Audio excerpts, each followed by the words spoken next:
হরে কৃষ্ণ, রাধে রাধে। আমি গীতার কথায় আপনাদের সুস্বাগতম। আজকে আরেকটি ভিডিওতে গীতার চতুর্দশ অধ্যায়ের 13 নম্বর শ্লোকটি পাঠ করছি। আপনারাও কিন্তু আমার সঙ্গে অবশ্যই পাঠ করবেন।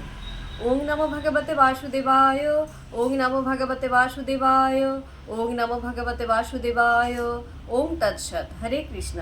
শ্লোকটি আমার সঙ্গে উচ্চারণ করবেন। অপ্রকাশ অপ্রবৃত্তি চ প্রমাদ মোহ এব চ তমসি এতানি জায়ন্তে বিবৃদ্ধে কুরুনন্দন। অনুবাদ: হে কুরুনন্দন, তমগুণ বর্ধিত হলে অন্ধকার, অজ্ঞান, নিষ্ক্রিয়তা, প্রমাদ ও মোহ উৎপন্ন হয়। কি বলেছে অনুবাদে?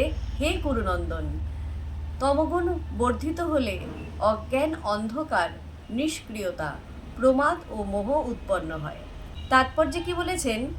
বুদ্ধিবৃত্তির মাধ্যমে আলোক উন্মেষ না হলে জ্ঞানের অনুপস্থিতি ঘটে। তামসিক মানুষ বিধিবদ্ধ নিয়মের দ্বারা পরিচালিত হয়ে কখনোই কর্ম করে না। সে নিজের খেয়াল খুশি মতো উদ্দেশ্যবিহীনভাবে আচরণ করে। যদিও তার কাজ করার ক্ষমতা আছে, তবুও সে কোনো রকম প্রচেষ্টা করে না। তাকে বলা হয় মোহ।